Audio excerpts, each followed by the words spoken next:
Alors, c'est parti. Bonjour à tous. Donc aujourd'hui un cours un petit peu particulier parce que j'ai décidé de vous faire une petite vidéo plutôt que d'écrire en fait le contenu du cours sur la trigonométrie. Donc petit rappel par rapport à ce qu'on a vu la semaine dernière. Donc on a vu la semaine dernière que on parcourait le cercle trigonométrique dans le sens positif, dans ce sens-là, et que lorsqu'on faisait un tour, on avait parcouru 2π. Quand on faisait 2 tours, on avait parcouru 4π, et quand on avait fait 3 tours, on parcourait 6π, etc. etc. Donc on parcourait à chaque fois un multiple de 2π dans le sens positif. On a vu ensuite qu'avec le découpage du cercle trigonométrique, on se rendait compte que lorsqu'on parcourait la moitié d'un tour, on avait parcouru la distance de π. Lorsqu'on parcourait un quart de tour, on avait parcouru la distance de π sur 2. Et lorsqu'on parcourait un sixième d'un demi-tour, on avait parcouru π sur 6. D'accord? Donc ici, la distance parcourue était π sur 6. L'objet des exercices que vous aviez à faire pour vendredi était, par exemple, de placer 3π sur 6. Donc là, c'est relativement simple. 3π sur 6, c'est 3 fois cette distance-là. Donc 1, 2 et 3. Voilà comment on peut placer le point associé à 3π sur 6. Le point associé à 13π sur 6, toujours pareil, facile, on compte. 1, 2, 3, 4, 5, 6, 7, 8, 9, 10, 11, 12 et 13. Je reviens au même endroit, d'accord?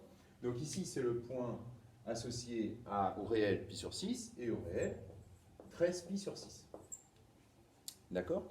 Donc ces deux points, en fait, sont séparés de 2π. D'accord? Qu'en est-il maintenant si je vous demande d'associer le point qui est égal à 97π sur 6? Le point associé au réel 97π sur 6. Alors là, c'est un peu plus compliqué parce que vous n'allez pas compter 97 fois cette distance-là. Donc d'accord, vous imaginez bien qu'en devoir ou en exercice, ça va être un peu long. Alors 97, à l'occasion, ça peut se faire, mais si je vous demande 1253 ou 4 253 000 fois π sur 6, là c'est impossible à réaliser. Alors, c'est là où on va voir la méthode pour pouvoir placer ce type de point. D'accord? Alors, la méthode, elle est simple. On va diviser 97 par 6. D'accord? Alors là, je vous laisse calculer combien ça fait. Donc 97 π sur 6, on prend sa calculatrice.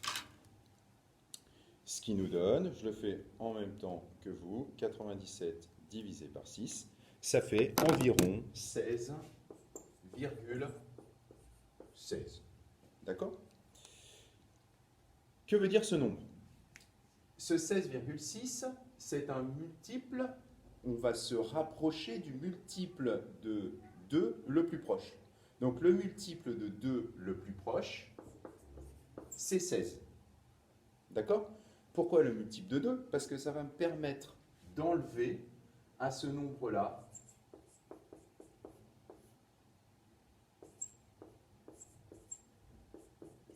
16π. Pourquoi 16π?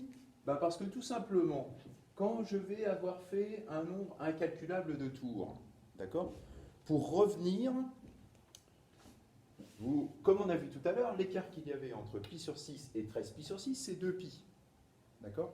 Eh bien, pareil, entre un nombre moins important, 2π sur 6, et 97π sur 6, je vais avoir un multiple de 2π d'écart. Donc, je vais enlever ici le multiple de 2π le plus proche. Le multiple de 2π le plus proche de 16,16, c'est 16. Donc, je vais enlever 16π. Et maintenant, je calcule combien vaut 97π sur 6 moins 16π. Donc 16π, c'est 97π sur 6. Alors je vais tout mettre sur 6, d'accord? Donc moins 16 fois 6 π. Ce qui me donne encore, alors 16 fois 6 pi, je le fais en même temps que vous, hein, 6 fois 6, 36, 6 fois 3, 6 fois 6, 36, 6 fois 1, 6, donc 6 fois 10, 60, 60 plus 36, 96. Donc, ce qui fait que je vais pouvoir enlever entre guillemets, hein, 96 pi sur 6 pour éviter de compter jusqu'à 97 pi sur 6. 97 pi sur 6 moins 96 pi sur 6, ça nous donne 1 pi sur 6. D'accord? Donc, maintenant, il est facile de placer 1 pi sur 6, ce qui correspond à pi sur 6. Donc, ça veut dire que 97 pi sur 6, il est où? Il est, lui aussi, ici.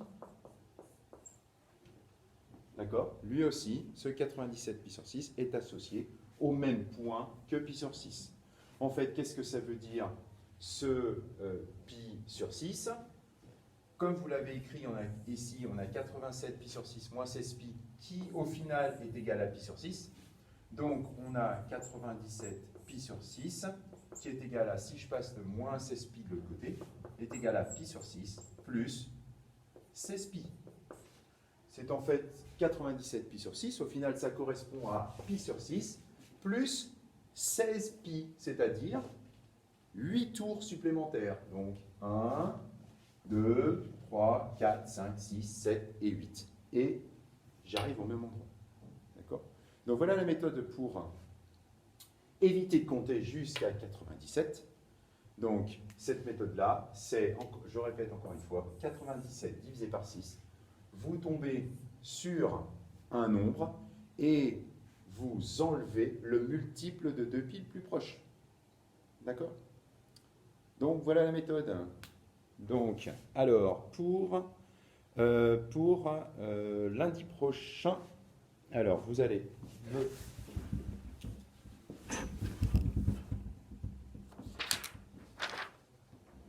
me placer de la même façon. Alors, je vais effacer. Me placer de la même façon, 76 pi sur 6, «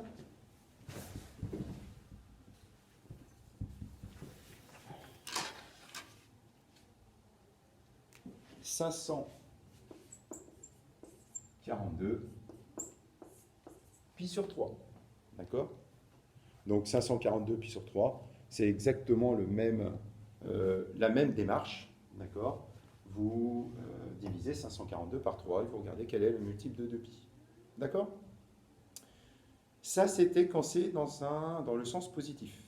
Quand c'est dans le sens négatif, eh bien, en fait, c'est exactement la même démarche. Donc, je vous laisse noter 76 pi sur 6, 542 pi sur 3.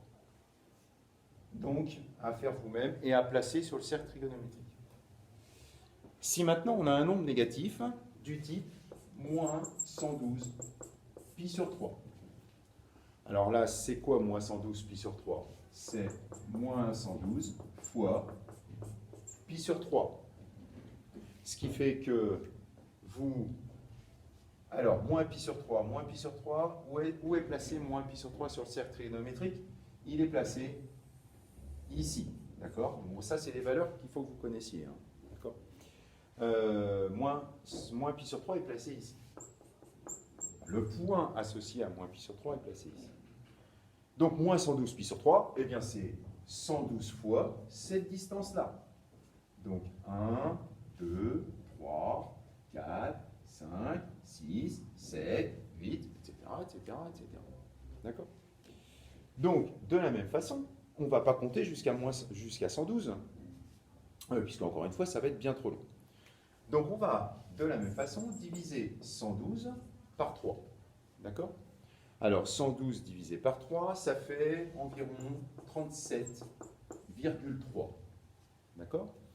Comme tout à l'heure, on va essayer de chercher le multiple de 2pi le plus proche de 37,3. Alors, le multiple de 2pi le plus proche, c'est-à-dire le nombre pair le plus proche, hein, encore une fois, je le dis autrement, mais voilà ce que ça veut dire, c'est 38. Donc, ce qui fait qu'à moins 112 pi sur 3, je vais non pas enlever 38 pi comme tout à l'heure, mais là, je vais rajouter 38 pi. D'accord? Parce que si j'enlève 38 pi à moins 112 pi sur 3, eh bien, je vais avoir un nombre incalculable de tours à faire dans le sens négatif. D'accord? Qu'est-ce que ça donne? Je vais tout mettre sous le même dénominateur, ce qui nous donne moins 112 pi sur 3 plus 38 fois 3 pi sur 3. Alors 38 fois 3, ça nous donne 3 fois 8, 24, 3 fois 30, 90, 90 plus 24 égale 114. Donc moins 112 pi sur 3 plus 114 pi sur 3. Ce qui nous donne moins 112 pi plus 114 pi est égal à 2 pi sur 3.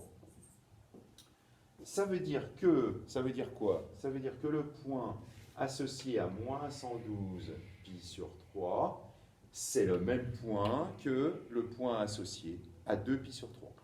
Alors 2 pi sur 3, vous savez où il est? Pi sur 3 dans le sens positif est associé à ce point-là. Donc 2 pi sur 3 est égal à, est associé au point 2 fois ça, donc ici. Ce qui nous donne moins 112 pi sur 3 est associé à ce point qui est tout là-haut. D'accord? Alors attention avec vous parce que vous risquez d'avoir la vidéo à l'envers. D'accord? Mais ça je pense que vous l'avez remarqué depuis le début puisque vous devez avoir quelque chose qui est écrit à l'envers. Voilà la méthode quand c'est un nombre négatif. D'accord? Alors, même chose, je vous laisserai reprendre la vidéo si jamais vous voulez avoir des informations supplémentaires. Mais pour lundi, donc je vous demande de placer les points. Alors, moins 89 pi sur 2 et moins 249 pi sur 3. D'accord? Donc, moins 89 pi sur 2 et moins 249 pi sur 3. Donc voilà, cette vidéo est terminée. J'espère que vous avez compris le principe, d'accord? Comment placer des points associés à un nombre très important sur le cercle trigonométrique. Voilà, bon courage.